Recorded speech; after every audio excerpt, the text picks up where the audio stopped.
Homeopathy marriage gynecophilia disease solved by homeopathy. Homeopathy marriage gynecophilia disease solved by homeopathy. Hello friend, আমাদের YouTube channel homeopathy knowledge জেনারে আপনাদের সকলকে স্বাগত জানাই। আপনারা জানেন আমাদের এই চ্যানেলে বিভিন্ন ধরনের হোমিওপ্যাথি রিলেটেড বিষয় নিয়ে আমরা আলোচনা করে থাকি। এক এক দিন এক একটা বিষয় নিয়ে আলোচনা করি। আর আপনারা জানেন আমাদের এই চ্যানেলে কিন্তু সিঙ্গেল মেডিসিন, সিঙ্গেল ডিজিজ নিয়ে আলোচনা করি। আর আমাদের চ্যানেলটা কিন্তু মূলত যারা গ্রাম বাংলায় থাকেন, যারা ডাক্তারের কাছে যেতে পারেন না বা যারা শহর অঞ্চলে ব্যস্ততার মধ্যে থাকলেও নিজেরা ঔষধ নির্বাচন করে ব্যবহার করেন, এবং ঔষধ নির্বাচন করতে গিয়ে দেখা যায় অনেকগুলো মেডিসিন তার চোখের সামনে এসে যায় এবং সবগুলো যেন মনে হয় তার ক্ষেত্রে অ্যাপ্রোপ্রিয়েট হবে, যার জন্য কোনটা ঠিক হবে তিনি বুঝে উঠতে পারেন না। আর আমরা সেই জন্য একদম সিঙ্গেল মেডিসিন, সিঙ্গেল ডিজিজ নিয়ে কথা বলি, এক এক দিন এক একটি বিষয় নিয়ে কথা বলি, আপনার বুঝতে যাতে কোনো সমস্যা না হয়। আজকেও সে ধরনের একটি বিষয় নিয়ে কথা বলবো, সেটা দেখবেন খুবই কমন। আজকের দিনে আমাদের প্রায় দেখা যায় যে পেটের সমস্যা।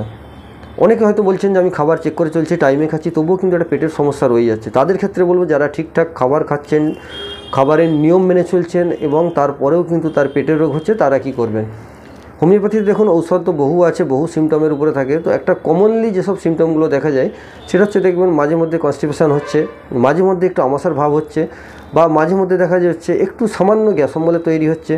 তো এই ধরনের যদি সমস্যা সৃষ্টি হয় এবং তার সঙ্গে দেখছেন তার খিদে কমে যাচ্ছে, অরুচি এই ভাবটা এসে যাচ্ছে, এর জন্য বড় মেডিসিন যেটা ধরুন সিমটোমেটিক্যালি করতে গেলে তার কেস হিস্ট্রি নেওয়ার দরকার, প্রয়োজন আছে, তো সেটা তো এই মুহূর্তে সম্ভব নয়।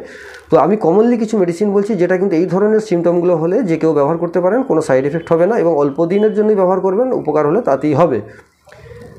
আর এর দেখবেন একটু বলে রাখি, এই ধরনের সমস্যাগুলো হওয়া আগে ছিল না, এখন কিন্তু খুব বেশি হচ্ছে। তার একটাই মূল কারণ, সেটা হচ্ছে আমাদের প্রধান যে জল, সেই জলটা কিন্তু আমরা ঠিকঠাক খাচ্ছি না।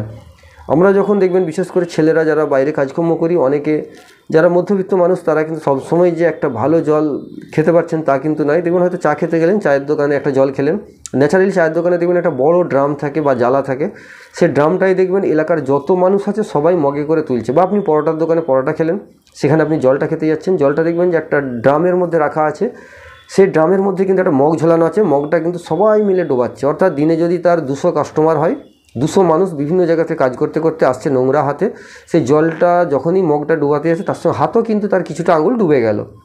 তো এই যদি দিনে 200টা মানুষের আঙুল ওই জলটায় ডোবে, তাহলে তার মধ্যে বুঝতে পারছেন একটা কিন্তু জীবাণুর সঞ্চার হতেই পারে, আর হবেই। এই জন্যই কিন্তু দেখবেন এই ধরনের জলগুলো খেলে পেটের মধ্যে সঙ্গে সঙ্গে কিছু বোঝা গেল না, আপনার শরীরের ইমিউনিটি যেহেতু স্ট্রং আছে সেটা মোকাবিলা করে নিল, কিন্তু দীর্ঘদিন চলতে থাকলে কিন্তু এই ধরনের সমস্যা তৈরি হয়, পেটের রোগ।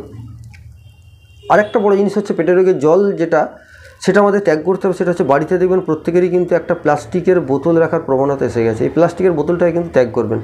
যে প্লাস্টিকের বোতলগুলো ব্যবহার করি সেটা দেখবেন অনেক সময় বিসলারি বা অন্যান্য কোম্পানি যে মিনারেল ওয়াটার বোতলগুলো, সেই বোতলগুলো আমরা জল খাওয়ার পর রেখে দিই, তাতে করে বেশ কিছুদিন ব্যবহার করি। যখন সেটা লাল হয়ে দেখতে খারাপ লাগে, লোকজন বলে এটা আর খেও না, তখন আমরা ফেলে দিই। কিন্তু বোতলটার গায়ে দেখবেন লেখাই রয়েছে এটা কিন্তু ইউজ অ্যান্ড থ্রো, অর্থাৎ আপনি কিন্তু একবার ব্যবহার করার পরই ওটাকে ফেলে দিতে হবে। তো আপনি সেখানে দীর্ঘদিন ধরে ব্যবহার করছেন এবং এই প্লাস্টিকটা কিন্তু মোটেই ভালো নয়। এই প্লাস্টিকটা দেখবেন যদি আপনি বাড়িতে ভালো বোতলকেও কিছুদিন পরীক্ষা করার জন্য রেখে দেবেন, 1 বছর 1.5 বছর পরে দেখবেন বোতলটা কিন্তু ডিসকালার হয়ে যাচ্ছে। আপনি কিছুই করেননি, একটা নতুন বোতল কিনে রেখে দিন, দেখবেন ডিসকালার হয়ে যাচ্ছে। তো বুঝতে পারছেন এটা থাকলেও এর মধ্যে একটা কেমিক্যাল রিয়াকশান হতে থাকে, আর এটা কিন্তু কোনো দিনই মানে বারবার ব্যবহার করার জন্য নয়। আমরা কিন্তু প্রত্যেকেই বাড়িতে এখন ফ্রিজে জল রাখার ফ্যাশন হয়ে গেছে, সেখানে কিন্তু আমরা কী করছি, একটা বোতল রেখে দিচ্ছি। আর বোতলগুলো কিন্তু অনেকে দেখবেন হয়তো কোনো কোম্পানি নাম দিচ্ছে যে এটা একদম ঠিকঠাক আছে, বা এটা একদম অমুক মেটাল, অমুক প্লাস্টিক, এই সব কিছু, কিন্তু একমাত্র ধাতব পাত্র বা সত্যিকারের মেটাল ছাড়া, বা সবচেয়ে বেটার যদি মাটির পাত্রে জল রাখতে পারেন সেটা আরও বেটার। এই ক্ষেত্রে আপনি জল রাখুন, বা তামার পাত্রে রাখুন, লোহার পাত্রে রাখুন, অ্যালুমিনিয়ামের পাত্রে রাখুন, কোনো সমস্যা নেই। কিন্তু যদি আপনি প্লাস্টিকের পাত্রে দীর্ঘদিন জল রাখেন, প্রথম কথা তো ওই জলের জায়গাটা ধোয়া যায় না ভালো করে। আপনার বোতল মানে আপনি একটা লাঠি দিয়ে বা সার্ফ দিয়ে একটু ধুলেন, কিন্তু দেখবেন ভেতরে ভালোভাবে ঘষে কিন্তু পরিষ্কার করা যায় না। আপনি যদি একটু আঙুল গলিয়ে দেখেন, দেখবেন একটা হ্যাড় ভাব রয়ে যায়, একটা তৈলাক্ত ভাব কিন্তু থেকে যায়।